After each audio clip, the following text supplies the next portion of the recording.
मित्रांनो, शालिनी भक्तिसागरमध्ये तुमचे मनपूर्वक स्वागत आहे। तर मित्रांनो, आज आपण या व्हिडिओच्या माध्यमाने ऐकणार आहोत श्रीमद देवी भागवत पुराण। तर आपलं देवी पुराण अजून संपलेलं नाही आहे, भरपूर काही आहे, पण आपण नवरात्रीचे जे महत्त्वाचे भाग होते आपण तेच ऐकले। तर आता येते आहे संकष्टी चतुर्थी, करवा चौथ, रविवारी। तर आजपासून तुमच्यापर्यंत जेव्हा व्हिडिओ येईल त्या दिवसापासून लगातार तुम्ही 3 दिवस हा व्हिडिओ ऐकू शकता आपल्या पतीच्या दीर्घ आयुष्यासाठी। जर आपण करवा चौथचा उपास नाही पण केला आणि ही कथा सावित्रीचे आख्यान आहे, सावित्रीने कसे यमापासून आपल्या पतीचे प्राण आणलेले आहेत, तरी संपूर्ण कथा आणि कसे वरदान यमापासून तिने प्राप्त केले आहेत, तर ते संपूर्ण माहिती मी तुम्हाला या देवी पुराणातूनच देणार आहे।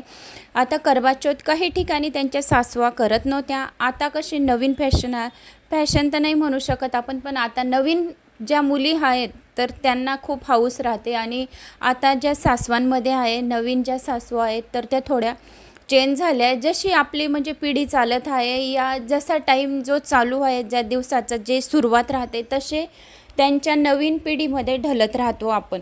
तर की आपण म्हणतो की नाही, आजचा टाईम पहिल्यासारखा राहिला नाही आहे, आता जसं मुलं मुली सांगतात आपण तसं करून घेतो, तर असा आजचा टाईम झालेला आहे। तर आताच्या ज्या मुली आहेत त्या खूप हौशी राहतात आणि त्यांना खूप हौस राहते, सुनांना म्हणजेच मुली आणि सुनांना खूप हौस राहते की आपण असं सजायचं, आपण तसं सजायचं, आपण करवा चौथ करायचे। पहिल्याचे ज्या म्हणजे 1980-90च्या शतकामध्ये करवा चौथ म्हणून खूप धरत होते, असं नाही की धरत नव्हते, उपवास करत होते, पण खूप क्वचित ऐकायला मिळालं असेल तुम्हाला। पण आता काय झालेलं आहे, आता सर्वजण हे उपवास करतात, काही जण उपवास नाही पण करतात, पण कथा वगैरे महादेवाची पूजा वगैरे करून रात्री छान सजतात आणि त्या चाळणीला बी छान सजवून घेतात आणि त्या चाळणीमध्ये दिवा ठेवून नवऱ्याच्या हातून पाणी पितात, त्यांची पूजा करतात, औक्षण करतात, पतीच्या लंबे उम्रसाठी चंद्रदेवाजवळ कामना करतात, महादेवाजवळ कामना करतात। उपास नाही केला तरी पण ते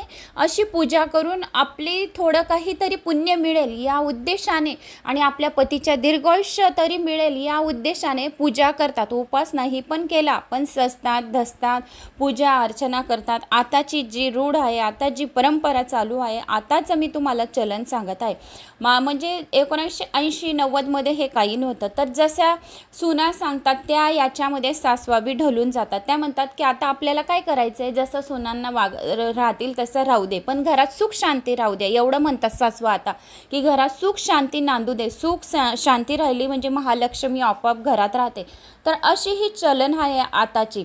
तर जर उपास नाही पण केला तुम्ही, पण ही कथा पण तुम्ही सावित्रीच्या आख्यानाची ऐकून घेतली तरी पण आपल्या पतीला दीर्घ आयुष्याची प्राप्ती होईल, हे 100% गॅरंटी।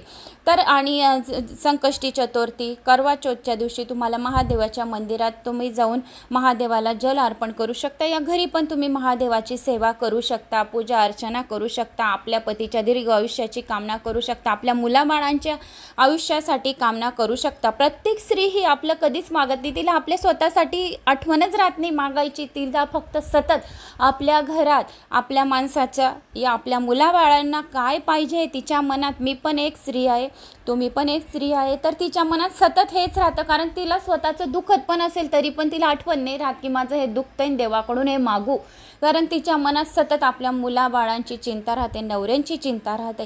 म्हणून महादेवाच्या मंदिरात जाऊन या घरी तुम्ही अशी महादेवाची पूजा, या गणपती बाप्पाची संकष्टी चतुर्थी, करवा चौथ म्हटलं म्हणजे बायकांना असं वाटतं की आपल्या पतीच्या लंबे उम्रसाठीच कामना करायचा दिवस आहे, गणपतीचा पण त्या दिवशी दिवस असल्यामुळे तुम्ही गणपतीला सुद्धा आपल्या मुलाबाळांची बुद्धीसाठी तुम्ही कामना करू शकता।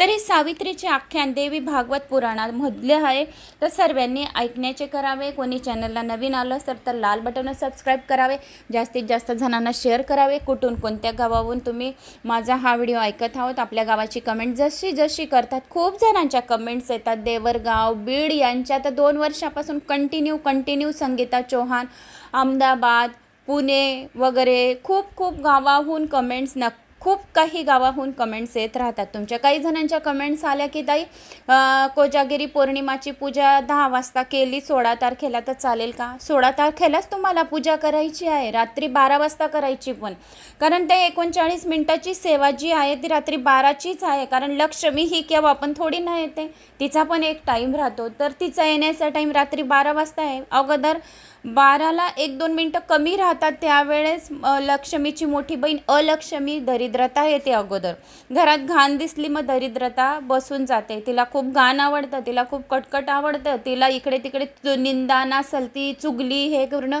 खूप आवडतं. कोणाला? दरिद्रताला, अलक्ष्मीला हे संपूर्ण खूप आवडतं. ज्या बायका निंदा नासलती करत नाही, चुगली करत नाही, त्यांच्या घरात लक्ष्मीचा वास असतो. ज्यांच्या घरात निंदा नसेल ती सतत करत राहतात, आजूबाजूचं चावणं, इकडचं तिकडचं घेऊन यायचं, याचं त्याचं उखे नाखे काढावे, अशा खूप बायकांना सवय राहतं. कुणास ठाऊक ती त्यांना ते करण्यात काय मिळतं, मला तर हे समजत नाही की चुगली आणि हे करण्यात काय मिळतं. बल्कि आपल्याला पाप लागतं. आपण जे पूजापाठ कथा करतो ना त्यासुद्धा आपल्या फुकट जातात, काहीच त्याला अर्थ राहत नाही.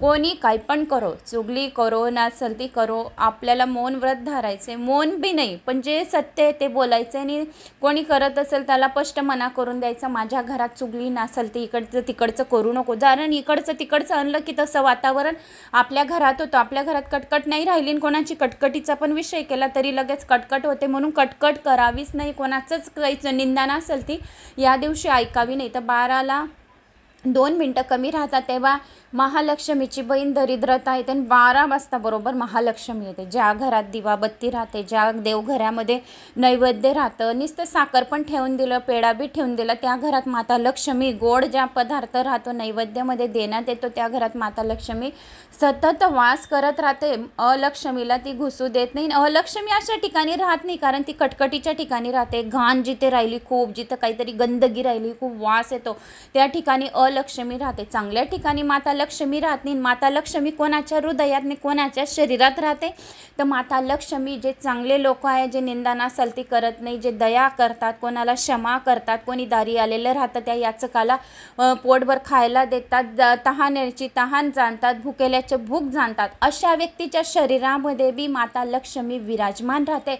आणि त्याच्या घरी कधीच दरिद्रता राहत नाही. ज्याचं मन एकदम चांगलं राहिलं, सत्वगुण राहिलं, ज्याच्या शरीरामध्ये विष्णू गुण हे सत्वगुणामध्ये, विष्णूचे जे गुण आहेत ते सत्वगुण आहे. तर जे गुण सत्वगुण स्त्री असो या पुरुष असो त्यांच्याजवळ महालक्ष्मी सतत येत राहते. त्या माणसाची या स्त्रियांची कामं अशी होतात की समजत पण नाही. आपण विचार करतो आणि आपले कामं होतात. तर असंच व्हायला पाहिजे. आपण विचार करो आणि माता लक्ष्मी आपले कामं करो, अशी माता लक्ष्मीला प्रार्थना करा. तर रात्री 12 वाजताच तुम्हाला ही कोजागिरीची पौर्णिमेची पूजा करायची. 39 मिनिटाचा व्हिडिओ माझा येऊन जाईल शालिनी भक्तिसागरवर, तर तो तुम्ही रात्री 12 वाजता लावून द्यायचा, हात जोडायचे.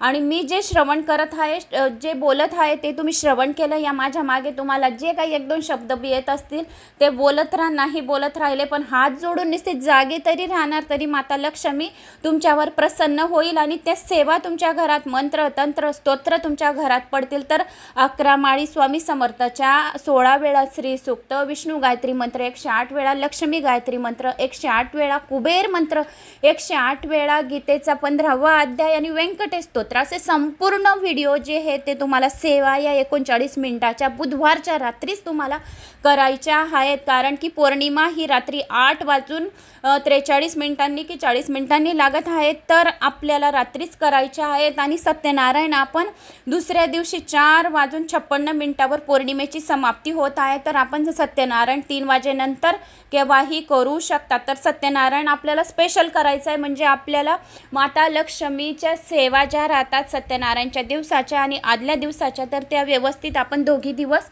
करू शकू. तर आता आपण सावित्रीचे आख्यान ऐकायला सुरुवात करूया. श्री गणेशाय नमो नमः. नारदाने विचारले, महाराज, अमृतासारखी तुळशीची कथा मी ऐकली. तुम्हाला मी तुळशीची कथा वगैरे स्तोत्र संपूर्ण काही सांगून दिलं होतं. गंगेचे, सरस्वतीचे, तुळशीचे कसे एक दुसऱ्याचे भांडण झाले होते आणि कशा श्रापित झाल्या होत्या, तर मी त्या तुम्हाला व्हिडिओ टाकून दिलेले आहे. तर आता त्यानंतर मग नारद म्हणतात की तुळशीचे एवढे छान कथा मी ऐकली, पण माझं मनच भरलं नाही. तर मला अजून काही वेदांचं जे आहे तर ते अजून जाणण्याची माझी इच्छा अपूर्ण आहे. तर अजून मला सांगा काहीतरी की काय आहे अजून. तर तुळशीची कथा मी ऐकली, पण आता सावित्रीची कथा अशी ऐकण्याची माझी इच्छा आहे. सावित्री ही वेदांची जननी आहे असे मी ऐकले आहे. तिने जन्म घ्यावाच, कारण कोणते घडले, तिचे सर्वप्रथम पूजा कुणी केली हे संपूर्ण मला माहिती द्या. मग नारायण मुनी विष्णू भगवान म्हणाले, सर्वात अगोदर त्या वेद मातेची पूजा ब्रह्मदेवाने केली, नंतर चारी वेदांनी, मग ऋषी मुनींनी व भारतात अश्वपती राजाने केली. पुढे तिच्या पूजेचा प्रसार समाजात सर्वत्र झाला. नारदाने पुन्हा प्रश्न केला की हा अश्वपती कोण होता आणि त्याने कोणत्या प्रकारे पूजा केली. मग नारायण म्हणाले, मुनीवर, अश्वपती हा मृद देशाचा राजा होता. तो सज्जनाचा कैवारी व दुर्जनाचा परिपत्य करणारा होता. त्यांची पत्नी लक्ष्मी सारखी असून तिचे नाव मालती असे होते. निसंतान असल्यामुळे वसिष्ठांचा अनुग्रह घेऊन तिने सावित्रीची आराधना सुरू केली. दीर्घकाळपर्यंत आराधना करूनही भगवती प्रसन्न झाली नाही. तेव्हा दुःखी होऊन ती घरी परतली. राजाने तिचे सात्वन केले व सावित्रीची आराधना करण्यासाठी तो स्वतः पुष्कर क्षेत्री गेला. 100 वर्षे तप करूनही सावित्रीचे दर्शन झाले नाही. परंतु आकाशवाणी मात्र झाली, ती अशी की, हे राजा, तू गायत्रीचा 10 लक्ष जप कर. त्याचवेळी तेथे पराश मुनी आले. राजाचे अतिथी स्वीकार करून ते सांगू लागले, राजा, गायत्रीचा जप एकदाच केला तरी दिवसभराची पापे हरतात आणि 10 वेळा जर गायत्रीचा मंत्राचा जप केला तर एका दिवसभराचे पापाचे निवारण होते. म्हणून गायत्री मंत्राचा जप दिवसभरातून 1 वेळा तरी करावा. 100 वेळा जप केला तर महिनाभरातील पापे नष्ट होतात. 1000 जपामुळे वर्षभरातील पापे नष्ट होतात. 1,00,000 जपामुळे जन्मभरातील पापे नष्ट होतात. 10 लाख जपामुळे पूर्वीच्या सर्व जन्माची पापे नष्ट होतात. 10 कोटी जप करणाऱ्या ब्राह्मणाला मोक्ष मिळतो. सर्पाच्या फण्यासारखा हात करून बोटातल्या फटी मिटवाव्यात आणि बोटाची टोके खाली वळवून मान झुकून पूर्वीकडे तोंड करावे व ब्राह्मणाने जप करावा. अनामिकेच्या मधल्या फेऱ्यापासून आरंभ करून 10वीकडून तर्जनीच्या मुळापर्यंत मोजेत जप करावा. नाही तर शुभ्र कमळाच्या बियाची माळ करावी. संस्कार केलेली स्फटिक मनांची माळ सुद्धा चालेल. मग माळ घेऊन तीर्थक्षेत्री एखाद्या देवालयात बसून जप करावा. प्रथम पिंपळ पानावर माळ ठेवून तिला गोरोचन माखन गायत्रीला स्नान घालावे. मग गायत्री शतकाचा पाठ करावा. स्वतः स्नान करून माळेलाही पंचगव्याने व गंगेच्या पाण्याने स्नान घालावे. अशा तऱ्हेने हे राजा, जर का 10 लक्ष जप तू करशील तर त्यामुळे तुझे 3 जन्मातली पापे जळून भस्म होतील आणि मग तुला गायत्री देवी साक्षात दर्शन देईल. पण त्याचबरोबर रोज त्रिवार संध्यावदन कर. शुचिरभूत राहा, म्हणजे तुझ्यावर देवी लक्ष्मीची कृपा राहील. संध्यान करणारा ओवाळाच असतो व धर्मकर्मासाठी योग्य नसतो. सकाळ संध्याकाळ संध्यान करणाऱ्याला ब्रह्मकर्म करण्यास बोलवू नये. जो आजन्म 3 वेळा संध्या करतो तो सूर्याप्रमाणे तेजस्वी असतो.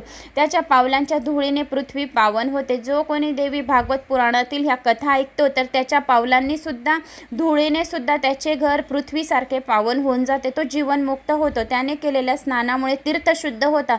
गरुड दिसतात जसे सर्प पळतात तशी त्याला पाहताच सर्व जणांची, घरातल्यांची पापांची पळापळ होते. जो ब्राह्मण त्रिकाळ संध्या करत नसतो त्याने केलेली पूजा देव स्वीकारित नाही.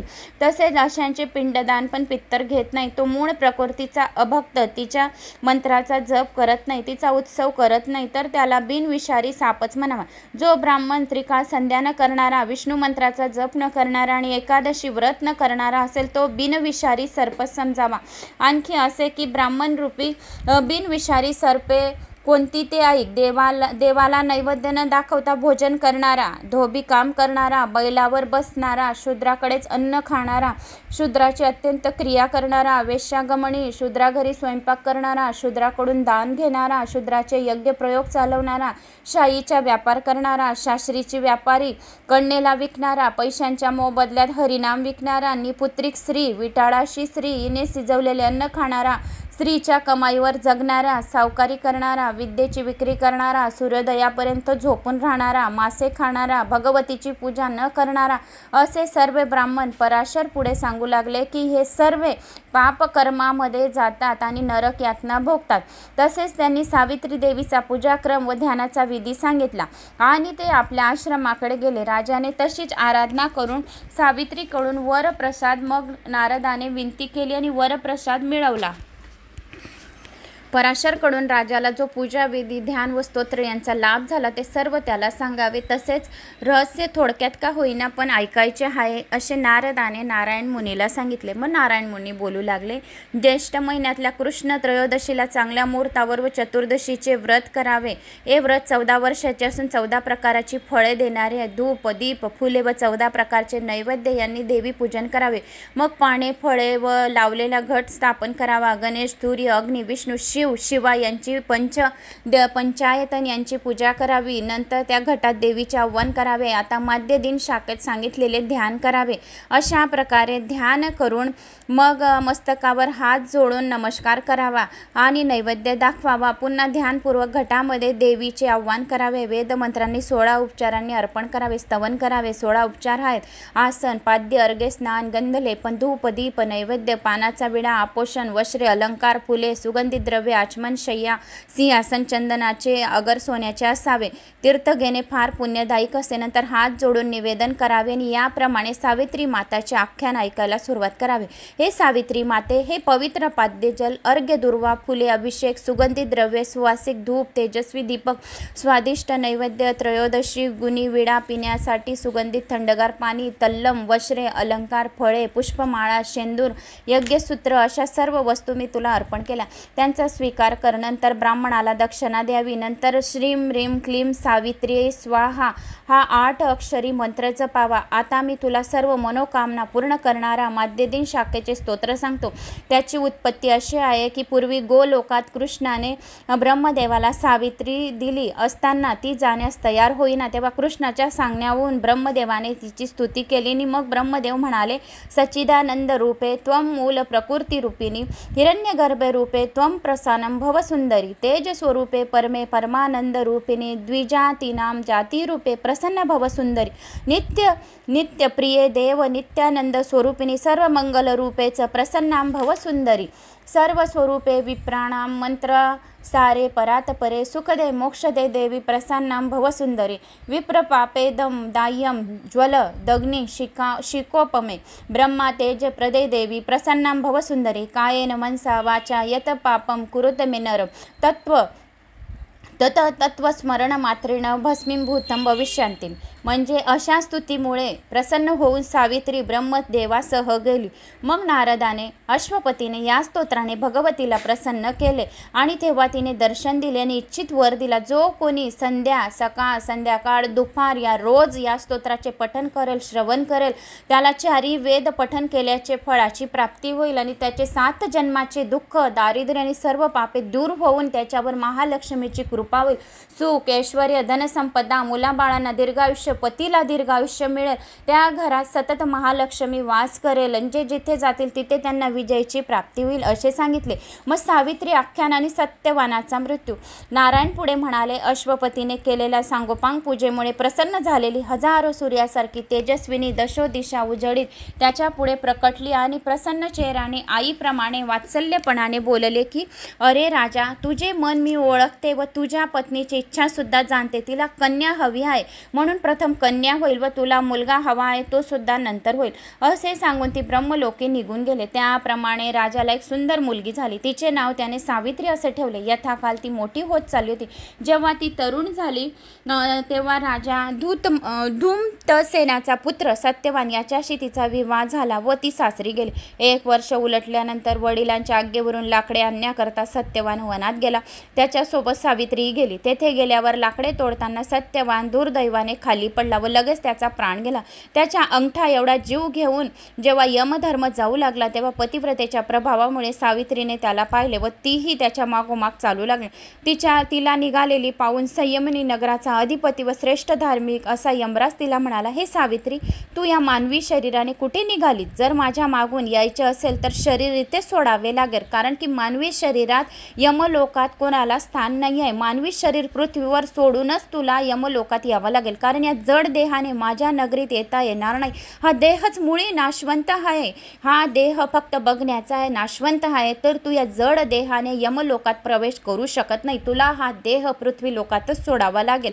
तुझ्या पतीची आयुष्य मर्यादा संपली आहे आणि त्याच्या कर्माची फळे भोगण्यासाठी तो माझ्याकडे चालला आहे. ज्याची आयुष्य मर्यादा संपलेली असते आणि त्याचे कर्माचे फळे भोगण्याची त्याची वेळ आलेली असते, तो त्याचं शरीर पृथ्वीवर सोडून यमलोकासाठी मग मी घ्यायला येतो. ज्याने चांगले कर्म केलेले असतात त्याला शिवाचे दूत, गणेशचे दूत, देवीचे दूत, संपूर्ण जे दूताचे जे कोणी पुराण श्रवण पठण करतो त्याला मी हात लावत नाही. यमदूताला हात लावण्याची गरज राहत नाही. त्याला शिवाचे दूत हात लावतील, त्याला विष्णूचे दूत हात लावतील. त्याच्या कर्मफळामुळे त्याला यमदूत हात लावतात. तर याचे कर्मफळाची आता वेळ आलेली आहे, म्हणून मी याला घेऊन चालले आहे. तर माझ्याकडे चालला आहे. जन्म व मरण कर्मामुळेच होते सर्व काही. प्राणी कर्मामुळे इंद्र, ब्रह्मपुत्र, हरिदास होऊन जन्म मृत्यूपासून सुटतो. सिद्धी व अमरत्व तसेच चारी मुक्ती, वैकुंठ पदप्राप्ती ह्या कर्मामुळे मिळतात. जे काही पुराण खूप काही श्रवण करतात, ज्यांना दया, काम, क्रोध, मद, मत्सर, गर्व, अहंकार हे नाश केलेले राहते, त्याच्या शरीरामध्ये सर्व काही त्याच्या शरीरातून, त्याच्या हृदयातून जो कोणी पापकर्माचा जो भागीदारी असतो तो सोडून देतो आणि त्याच्या शरीरामध्ये सूक्ष्म रूपात भगवंताचा जर वास राहिला तर त्याला आम्ही हात लावत नाही. त्याला शिवाचे दूत, विष्णूचे दूत, गणेशचे दूत, देवीचे दूत हात लावतात. तर याच्या कर्म फळामुळे मी याला हात लावत आहे. तर तू हे सर्व सोडून इथे माझ्याकडे येऊ शकत नाही. तर जो कोणी सिद्धी आणि अमरत्व तसेच चारी मुक्ती, वैकुंठ पदप्राप्ती कर्मामुळेच राहते. मनुष्य तत्व, राजपद, शिवपद, गणेशपद कर्मामुळे मिळते. मुनिपद, चारी वर्णात जन्म, मलेच्छ तत्व याचे कारण कर्म असतं. ज्याच्या मृत्यूनंतर जर त्याला शिवाचे पद याने शिवाचे दूतांनी हात लावले तर त्याने खूप शिवाची सेवा केली. ज्याने गणेशचे दूतांनी हात लावले तर त्याने गणेशाची खूप सेवा केली. ज्याने खूप काही पुराणे श्रवण पठन केले, एक पुराणे बी ज्याने श्रवण केलं असेल 18 पुराणांमधून, त्याला सुद्धा मी हात लावत नाही. जर पुराणांमधून एक श्लोक, अर्धा श्लोक, 1 मिनिट पण ज्याने श्रवण केलं असेल त्याला सुद्धा मी हात लावत नाही. तर त्याला त्या शिवाचे दूत हात लावतात, त्याला मी हात लावत नाही. पुराण हे सर्व पुराणांमध्ये सर्वात श्रेष्ठ आहे, म्हणून तर हे पुराणे आहे. पुराणांच्या ज्या गोष्टी कोणी श्रवण पठन करतो त्याला मी हात लावत नाही. त्याच्या नुसता चेहरासुद्धा कोणी बघून घेईल तरीसुद्धा त्या व्यक्तीला, जो कोणी पुराण श्रवण करतो आणि त्या व्यक्तीचे जर दर्शन घरातल्यांनी बी केले तर त्यालासुद्धा यमाचे दूत हात लावत नाही. सॉरी, तब्येत पण माझी खराब आहे, पण व्हिडिओ पण तुमच्यापर्यंत पोहोचवणं खूप गरजेचं आहे. कारण त्याला शिवाचे दूत हात लावतात. कर्ममुळे तुम्हाला ज्याला त्याला हे फळ मिळतं. तर राक्षस योनी व किन्नरत्व एवढेच नव्हे तर अधिकार आणि वृक्ष योनी मिळते. पशुचा जन्म व कीटक, जंतू वगैरे सर्व काही हे कर्मामुळेच मिळतात. दैत्य, दानव व असुर हे सर्व कर्मामुळेच बनतात. असे बोलल्यावर यमराज थांबला. सावित्री, यमसंवाद. मग नारायण मुनी पुढे म्हणाले, पतिपरायण अशा सावित्रीने हात जोडले व तिने यमाला प्रश्न केला, या कर्माचे स्वरूप कसे आहे? हे उत्पन्न कसे होते? त्याचे कारण काय? देह व देहधारी यात फरक कोणता? आणि कर्माचा करता कोण? ज्ञान, बुद्धी, प्राण, इंद्रिय म्हणजे नेमके काय? त्यांच्या देवता कोणत्या? कर्माचे फळ भोगतो तो कोण? आणि भोगायला लावणारा कोण? त्याच्यापासून सुटकेचा मार्ग कोणता? जीव कोण व परमात्मा कोण? माझ्या शंकाचं समाधान तूच करू शकतो. धर्माने उत्तर दिले, वेदांनी ज्याचा पुरस्कार केला आहे ती कर्म शुभ आहे, तोच धर्म हे जाणून घे. वेद विरोधी कर्म अशुभ फळे देतात. निसंकल्प देवसेवा ही कर्माचे मूळच उखटून टाकते. व पराभक्ती, तेथे जो ब्रह्मभक्त असतो तोच मुक्त असतो. त्याला जन्म, मरण, वार्धक्य, रोग व दुःख यांची भीती नसते. आणि पुन्हा भक्तीमध्ये सुद्धा 2 प्रकार आहेत. निर्गुणांची भक्ती निर्वाण पद देते. सगुण स्वरूपाची भक्ती केल्यामुळे भक्ती हरिरूप होतो, शिवरूप होतो, वैष्णव होतो. तशीच भक्ती करतात इतर निर्वाणांची इच्छा करतात. तर आता कर्म कर्माचे मूळ कारण अर्थात करविता कोण असे म्हणशील तर त्याचे उत्तर ऐक की परमात्मा तोच कर्मरूपी बीजाचे फळ देतो, तो प्रकृतीच्या पलीकडे आणि कर्मामागील हेतू सुद्धा तोच आहे. शरीरामध्ये जो एक अविनाशी असे तत्व आहे तो परमात्मा असे तू जाण. मी आत्ताच तुम्हाला सांगितलं की आपल्या शरीरात काय पाहिजे, तर तेच आपल्या ह्या आख्यांमध्ये आलेलं आहे. तर शरीरामध्ये एक अविनाशी असे तत्व असतो, तर तोच परमात्मा तू जाणायचा आहे. कारण सूक्ष्म स्वरूपात प्रत्येकाच्या हृदयात महालक्ष्मी वास करते, पण ती सूक्ष्म स्वरूपात दिसत नाही. एकदम मुंगीसारखी माशी तरी खूप मोठी आहे, पण मुंगीसारखी एकदम आपल्या सूक्ष्म शरीरामध्ये कुठलाही देवदैवतांचा वास असतो. पण ते कोणत्यामुळे? कर्मपुण्याईमुळे. जशी श्रद्धा आणि विश्वास राहिली त्या हेतूने आपल्या शरीरामध्ये सूक्ष्म एक दैविक शक्ती असते की त्या कारणाने आपण उभे असतो. एक दैविक शक्तीमुळे आपण चांगल्या आणि वाईट अवगुणांचा आपण वापर करतो. तर तशी ही दैविक शक्ती असते, तेच तू परमात्मा तू जाण. आता सृष्टीच्या नानाविध कार्यकलापामागे सूत्ररूपाने पंचमहाभूते असतात. पृथ्वी, तेज, वायू, आकाश अशी त्यांची नावे आहेत. कर्म करणारा जीव असतो, त्या कर्माचे परिणाम भोगावयास लावणारा अंतरात्मा असतो. भेद बुद्धीमुळेच भोग भोगावे लागतात. भेद बुद्धी न उरणे हाच मोक्ष असतो. सत म्हणजे आत्मा, असत म्हणजे प्रकृती. भेद बुद्धी बीजामुळे नाना प्रकारचे ज्ञान पैदा होते, ते विषयाचे विभाग पाडते. विवेक हीच बुद्धी आणि तीच ज्ञानाला जन्म देते. वायूचा भेद म्हणजे प्राण, तो देहधारी जीवाचे बल आहे. इंद्रियात सर्वात श्रेष्ठ ईश्वराचे अंश, कर्माची प्रेरणा देणारे आणि अनिवार्य असे एक मन आहे, ते निराकार आहे, त्याचे वर्णन करता येत नाही. आता कर्माची प्रेरणा देणारे 5 जण आहेत, ते म्हणजे डोळे, कान, नाक, त्वचा व जीभ. अर्थात बघण्याची शक्ती, ऐकण्याची, वास घेण्याची शक्ती, स्पर्श शक्ती, स्वाद चाखण्याची शक्ती, त्यांची इंद्रिये. सर्व मित्र तसेच शत्रू, सुख आणि दुःख देणारे आहेत. सूर्य, वायू, पृथ्वी, ब्रह्मदेव वगैरे इंद्रियांच्या देवता आहेत. जो देहाचा अभिमान घेऊन भोग भोगतो तोच जीव होय. सर्व व्यापक व प्रकृतीपुढे असे जे निर्गुण तत्व आदी कारण आहे त्याला परमात्मा असे म्हणतात. अशी तुझ्या विचारलेल्या प्रश्नाची उत्तरे मी दिली. हेच ज्ञान आहे. आता तू मागे फिर. सावित्री बोलली, देवा, या माझ्या पतीला न घेता व तुझ्यासारख्या ज्ञानसागराला सोडून मी कशी जाऊ? मी केलेल्या प्रत्येक प्रश्नाचे योग्य उत्तर तूच देऊ शकतोस, म्हणून विचारते. कोणकोणत्या कर्मामुळे जीव अनेक योनीमध्ये वारंवार जन्म घेत असतात ते मला संपूर्ण सांगा, असे सावित्रीने यमाला विचारले. स्वर्ग अथवा नरक कोणत्या कर्मामुळे मिळतो? मुक्ती, भोग, योगप्राप्ती, रोग, गुरुभक्ती, आंधळेपणा, पांगळेपणा, बैरेपणा, दीर्घायुष्य, अल्पायुष्य, दुःख, सुख, लोभीपणा, चंचलपणा, चौर्यवृत्ती, सर्व मागची कर्मे कोण करतं? सिद्धीची प्राप्ती, चारीमुक्ती, ब्राह्मणत्व, तपस्वी, स्वर्गभोग, वैकुंठाची प्राप्ती, गोलोकची प्राप्ती, शिवलोकाची प्राप्ती, गणेश लोकाची प्राप्ती, या सर्वांसाठी कोणकोणती कर्मे असतात? तसेच एकूण नरक किती आहेत, त्यांची नावे किती आहेत, तसेच नरकवासाचा काळ किती आहे, व्याधी मार्गाची पापकर्मे कोणती, या सर्व गोष्टी मला सविस्तर सांगा, अशी सावित्रीने यमाला सांगितले. आता मग नारायण म्हणू लागले की सावित्रीने विचारलेले प्रश्न ऐकल्यावर यमाला मोठे नवल वाटले आणि तो तिला कर्माचा सिद्धांत सांगू लागला. मग यम म्हणाला, हे बालिके, तुझ्या वयाकडे पाहता तू केवळ 12 वर्षाची आहे, पण त्या मानाने तुला ज्ञान मात्र खूप मोठे जास्त आहे. हे साहजिक आहे, कारण सावित्रीच्या वरामुळे तू तिची अंशरूपा आहेस. राजाच्या तपामुळे तू प्राप्त झालीस. विष्णूला जशी लक्ष्मी, शिवाला जशी भवानी, कश्यपाला आदिती, गौतमाला अहिल्या, इंद्राला सची, चंद्राला रोहिली, मदनाला रती, अग्नीला स्वाहा, पित्रांना स्वदा, सूर्याला सज्ञा, वरुणाला वारुणी, यज्ञदेवाला दक्षिणा, वराहाला वसुंधरा, स्कंदाला देवसेना जशी योग्य अर्थात सर्वजणी चिरंतनी सौभाग्यवती आहेत, तसेच सत्यवानासाठी तू आहे. जो कोणी यांची निस्ते नावे स्मरण करून घेईल तरी त्यांना अखंड सौभाग्याची प्राप्ती होईल. तर असा मी तुला वर देतो. अजूनही जो हवा असेल तो वर मागून घे. सावित्री बोलली, देवा, मला सत्यवनापासून 100 पुत्र व्हावेत. माझ्या वडिलांना सुद्धा 100 पुत्र व्हावेत. आंधळे सासऱ्यांना दृष्टी प्राप्त होऊन त्यांचे राज्य त्यांना परत मिळावे असे वर द्या. यमापासून सावित्रीने असा वर मागितला.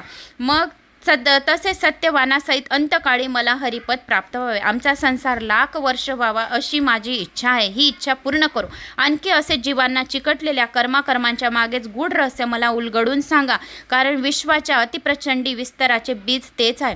यमधर्म म्हणाला, हे पतिव्रते, तसे होईल बरं. आता कर्मविपाक ऐक. शुभ व अशुभ अशी दोन्ही कर्मे भोगण्यासाठी भरतखंडात जन्म मिळतो. इतर ठिकाणी मात्र पुण्य अगर पाप भोगावे लागते. देव, दानव, यक्ष, गंधर्व, मनुष्य सर्व सतत कर्म करीतच असतात. पशुपक्ष्यांना मात्र कर्माचा कायदा नाही. विशिष्ट जीवच कर्म भोगतात. शुभ व अशुभ कर्माचे भोग स्वर्गात व नरकात भोगावे लागतात. विशेष गोष्ट अशी आहे की प्रत्येक जीवाला शुभ आणि अशुभ अशी पूर्वकर्म भोगण्यासाठी सर्व योनीमध्ये फिरावे लागते. शुभ कर्माचे फल स्वर्ग प्राप्ती तर अशुभ कर्माचे फळ नरक असे असतात. आता या कर्मचक्रातून सुटका कशामुळे होते तर कोणत्या भक्तीमुळे होते. पुन्हा तिचे सुद्धा 2 प्रकार आहेत की आपण कर्मचक्रातून कसे सुटका करतो आणि आपल्याला वैकुंठ लोकचे शिवलोकाची कशी प्राप्ती होते. तर ते निर्माण पद देणारी आता ऐक. म्हणजे निर्माण देणारी निर्गुण भक्ती व दुसरी सगुण भक्ती. प्राण्यांच्या सत्कर्माचा परिणाम म्हणून तो निरोगी दीर्घायुष्य व सुखी होतो. या उलट दुष्कर्मामुळे रोगी राहतो, अल्पायुष्य होतो, दुःखी होतो, अपंग येतो. व्यंग दुष्ट कर्माचे परिणाम असतात. सिद्धी उत्कृष्ट कर्म केल्यामुळे हे संपूर्ण मिळते. सावित्री, हा सर्वसाधारण नियम झाला. आता त्यातली वैशिष्ट्य आहे ही तुला शास्त्र पुराणामध्ये आढळणार नाहीत, म्हणून ही गुप्त आहे. तर हे तू आता ऐक. भारतातल्या सर्व जातींमध्ये मनुष्य देह दुर्लभ आहे. त्यात सुद्धा पुन्हा ब्राह्मणाचा जन्म सर्वश्रेष्ठ. सर्व कर्मांमध्ये त्याला प्राधान्य आहे. जो ब्राह्मण ब्रह्मनिष्ठ असेल तो सर्वश्रेष्ठ असतो. त्याचे सुद्धा सकाम आणि निष्काम असे 2 भेद पडतात. सकाम जो असतो तो लोकाभिमुख असतो, तर निष्काम हा भक्त असतो. सकाम कर्मयोग्य असतो, तर निष्काम निसंग असतो. देह त्यागानंतर निष्काम हा भक्त असतो, सकाम कर्मयोगी असतो, निष्काम निसंग आणि निरामपयी असतो. त्याला पुनर्जन्म नसतो. जे 2 बाहुयुक्त श्रीकृष्ण परमात्म्याला बसतात ते दिव्य रूपी होऊन गोलोकामध्ये जातात. जे लोक कृष्णाला बसतात ते गोलोकात वास करतात. जे वैष्णूला बसतात ते वैकुंठ लोकात जातात. भारतात ब्राह्मण म्हणून जन्माला येतो, मग कालांतराने त्याने मी निर्मल भक्ती देतो, तो निष्काम होतो. सकाम ब्राह्मण व वैष्णव यांना मात्र तशी भक्ती मिळत नसते.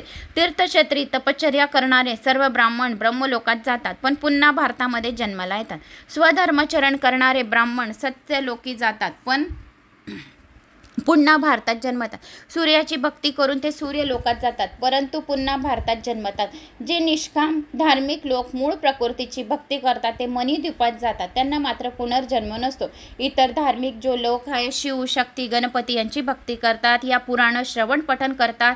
जो कोणी 18 पुराणांमधून एक पुराण पण श्रवण करून घेतले, अर्धा श्लोक, अर्धा मिनिट, एक श्लोक पण श्रवण करून घेतो, तरी त्याचे सर्व दुःख दारिद्र्य 100 पिढ्यांचे दूर होऊन पितर त्यांच्या नरकात पडलेले असतील तर त्यांच्या पितरांना मोक्ष देऊन शिवलोकी जातात आणि मग त्यांना इतर देवांना भजणारे त्या लोकात जाऊन परत येतात. जे धार्मिक ब्राह्मण निष्कामपणे हरीला बसतात ते हरिलोकामध्ये जातात. धर्मचरणाचा त्याग करून जे भूत प्रेते यांना बसतात ते नरकामध्ये जातात. चारी वर्णांच्या लोकांना सत्कर्माची फळे शुभच मिळतात. स्वकर्म त्याग करणारे नरकामध्ये जातात, पण पुन्हा भारतात जन्मत मात्र नाही. जे धार्मिक ब्राह्मणाला कन्या देतात ते 14 इंद्र होऊन जाईपर्यंत चंद्रलोकात राहतात. सालंकृत कन्यादानाचे दुप्पट फळ मिळते. सकाम भक्त त्या लोके जातात, निष्कामाचे तसे नसते. फळ न स्वीकारता विष्णू लोकात जातात. सोने चांदी तूप वस्त्र मोहरी फळे उदक ब्राह्मणाला देतात ते लोक चंद्रलोकी जातात. तांबे दान देणारा सूर्यलोकामध्ये जातो, 10,000 वर्षपर्यंत तेथेच राहतो. भूमी व धनाचे विप्रप्लान दान देणारे चिरकाल सूर्यलोकात राहतात. श्वेत द्वीपात राहतात, विष्णू लोकामध्ये राहतात आणि खूप वर्षपर्यंत विष्णू लोकातच राहतात. विपुल जमीन अगर वाडा दान करणारे त्यातील मातीच्या कणा एवढी वर्ष त्या देवांच्या लोकामध्ये राहतात. राजवाड्यांचे दान चौपट पुण्य तर देशदानाचे पुण्य शतपट असते असे ब्रह्मदेवाने सांगितले आहे. तलाव दान देणारा जनलोकात जातो. वीर दान करणारे फळ त्याच्या दसपट असते, पण तो तलाव 4000 हात लांब रुंद असावा. कन्यादान सत्पात्री केल्याचे पुण्य त्याच्या दसपट आहे. सालंकृत असेल तर दुप्पट फळ मिळते. तलाव खोदण्याचे जे फळ मिळते ते जुन्या सरोवराच्या जीर्णोद्धार करण्यामुळेही मिळते. त्याचप्रमाणे विहिरीची डागडुगीची व सफाई करण्याची फळ दान केल्या एवढे असते. जो कोणी देवालयाची साफसफाई करतो त्याला 10,000 वीर दान केल्याचे फळ मिळते. पिंपळ लावून त्यांची प्राणप्रतिष्ठा जो करतो तो 10,000 वर्ष तपोलोकात राहतो. सावित्री, जो सार्वजनिक बाग बनवतील तो 10,000 वर्ष ध्रुवलोक राहतील. जो विष्णू मंदिरासाठी पालखी दान करेल तो मन्वंतरापर्यंत विष्णू लोकात राहील. सजवलेल्या पालखी दानाचे फळ चौपट आहे. जो झोपाळू देतो तो 100 मन्वंतरापर्यंत विष्णू लोकात राहतो. तो रस्ता बांधील, तो 10,000 वर्ष इंद्रलोकी राहील. देव पितर्थ असो अगर ब्राह्मण पितर्थ असो, दान केल्याचे फळ सारखेच असते.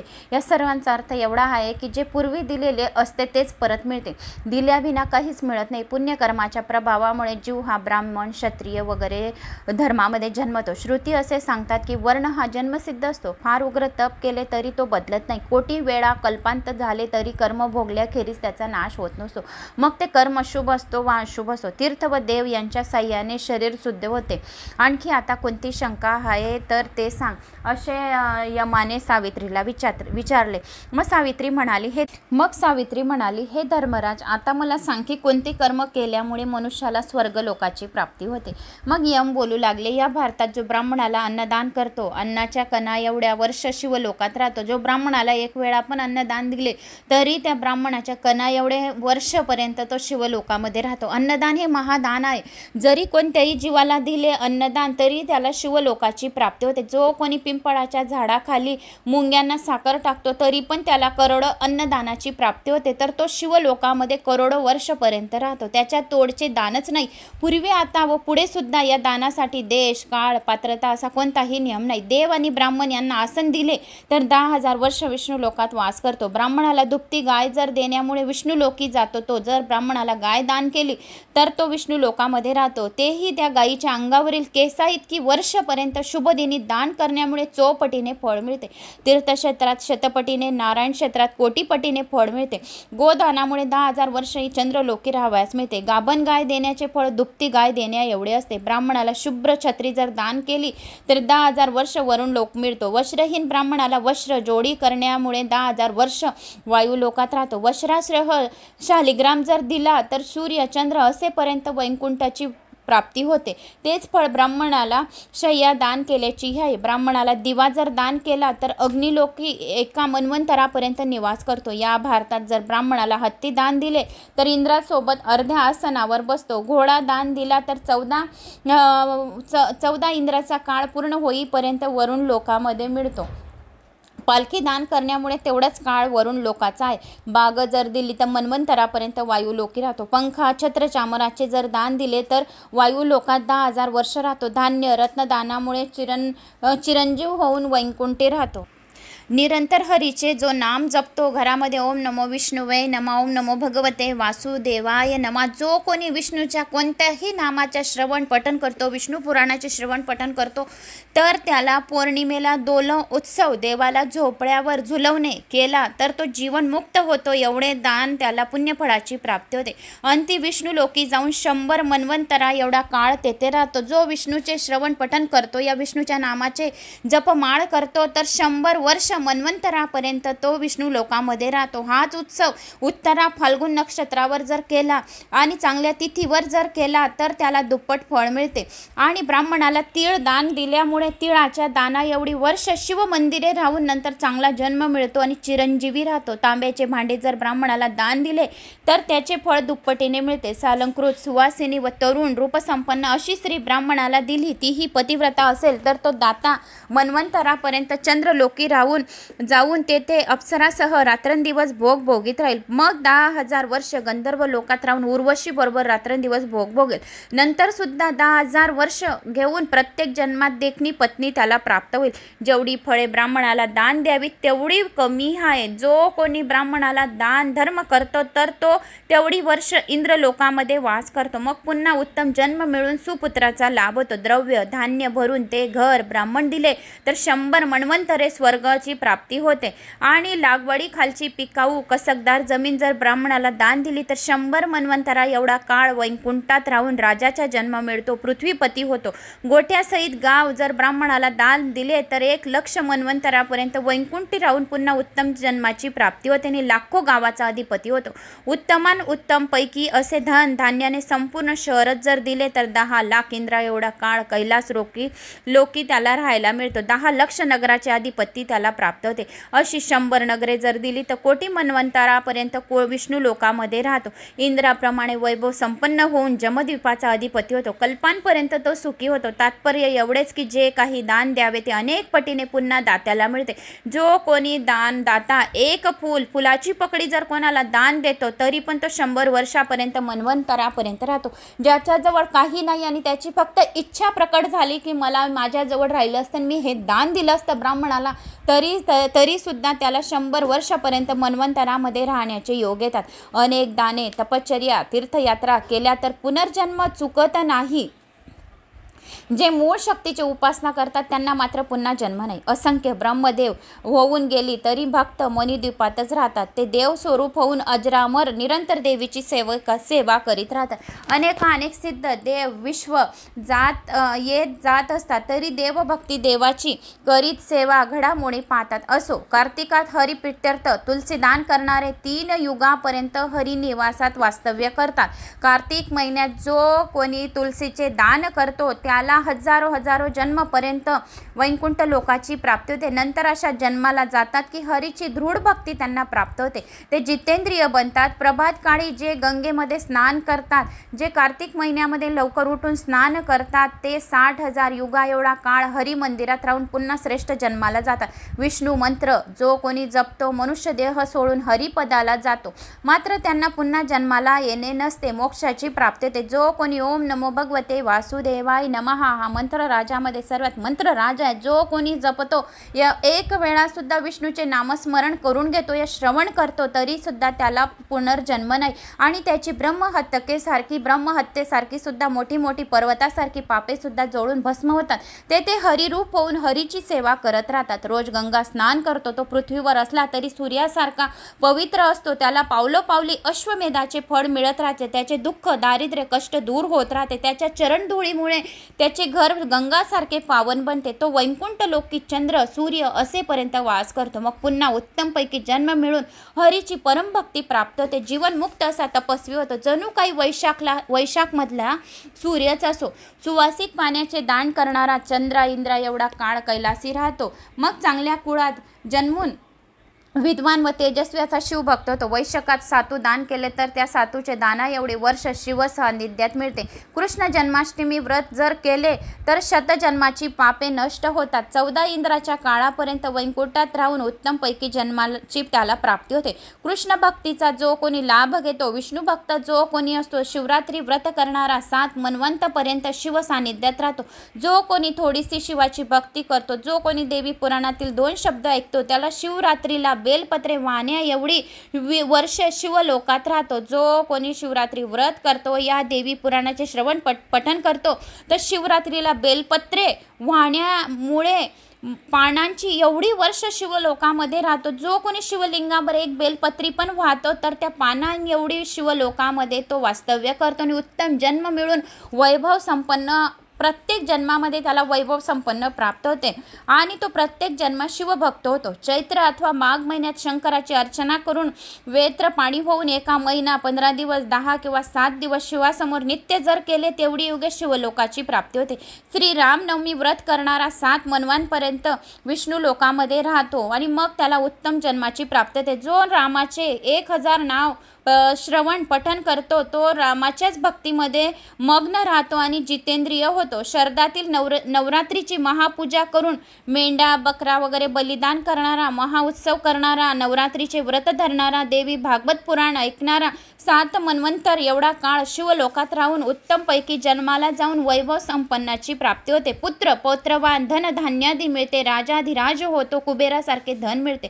शुक्ल पक्षातल्या अष्टमीपासून 15 दिवस जर महालक्ष्मीची अर्चा करणारा 14 इंद्र होऊन जाईपर्यंत गोलोकामध्ये वास करतो. नंतर त्याला चांगला जन्म मिळून राजाधिराज होतो. कार्तिकी पौर्णिमेला रासमंडळ रचून 100 गोप गोपी बनून राधाकृष्णाच्या मूर्त्या बनून 16 उपचारांनी भक्तिपूर्वक जर पूजा केल्याचे फळ म्हणून ब्रह्मदेव असतो वर गोलोकामध्ये राहतो. कृष्णरूप होऊन त्याचा आशीर्वाद प्राप्त होतो. मग परत जन्माला येऊन कृष्ण भक्त होऊन गोलोकामध्येच तो चिरंतन राहतो.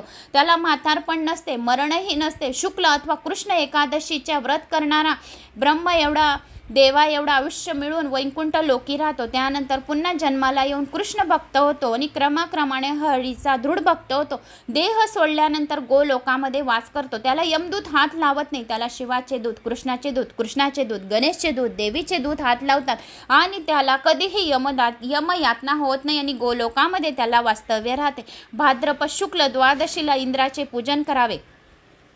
त्यामुळे पूजक 60,000 वर्षपर्यंत इंद्रलोकी राहतो. शुक्ल पक्षातील सप्तमी आणि रविवारच्या संक्रांतीला दिवसा हविष्यान्न खाऊन सूर्यपूजन जर केले तर 14 इंद्रा एवढा कालात त्याला पूजन केल्याचे पुण्यफळाची प्राप्ती होते आणि तो मनुष्य निरोगी राहून श्रीमंत होतो. आणि ज्येष्ठ कृष्ण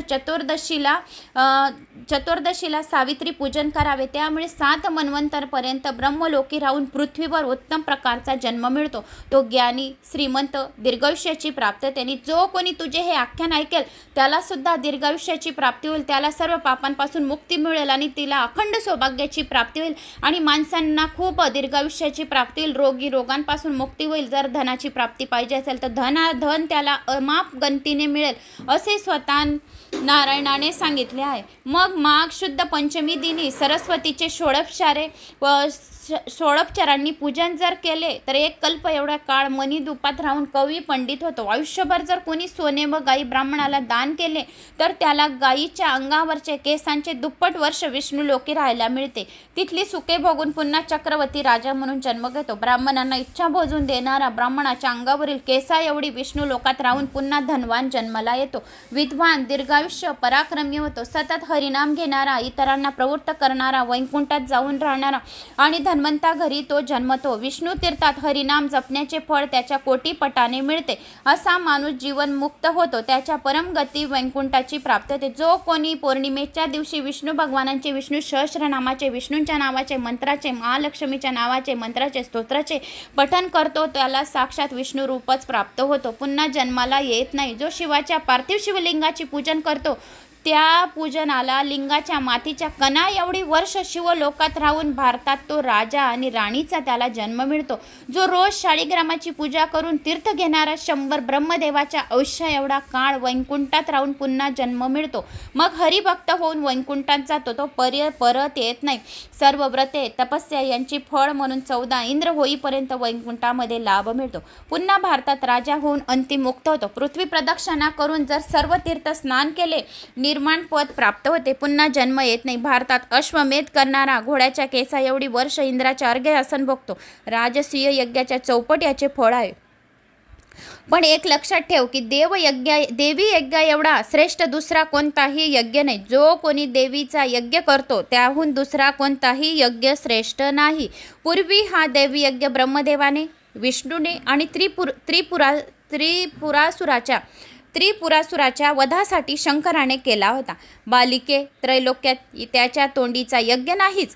पूर्वी हा यज्ञ दक्ष प्रजापतीने केला होता. त्यावेळी तेथे बरोबर त्याचा कलह झाला.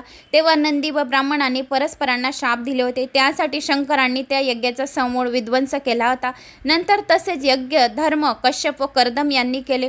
शेष, स्वयंभू मनु, त्यांचा पुत्र प्रियव्रत, शिव, सनतकुमार, कपिल आणि ध्रुव यांनीही तसा यज्ञ केला.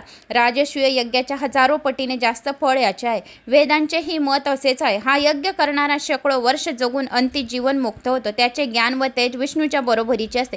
आता या देवी यज्ञाचे श्रेष्ठत्व सांगावयाचे झाले जसा देवांमध्ये विष्णू, वैष्णवांत नारद, शास्त्रांमध्ये वेद, वर्णांमध्ये ब्राह्मण, तीर्थांमध्ये गंगा नदी आणि पवित्र आहे. जो कोणी गंगेचे स्मरण सुद्धा करतो तरी त्याचे पापे जळून भस्म होतात. आणि पवित्रांमध्ये शिव, व्रतात एकादशी, फुलात तुळस, ताऱ्यात चंद्र, पक्षात गरुड, स्त्रियामध्ये प्रकृती, राधा, वाणी, धरती, इंद्रियांमध्ये मन, प्रजापतीमध्ये ब्रह्मा, वनामध्ये वृंदावन, वर्षात भारत, श्रीमंतामध्ये लक्ष्मी, विद्वानात सरस्वती, पतिव्रतेत दुर्गा, सौभाग्यवती स्त्रिया, राधिका, तसंच सर्व प्रकारच्या यज्ञात हा देवी यज्ञ आहे.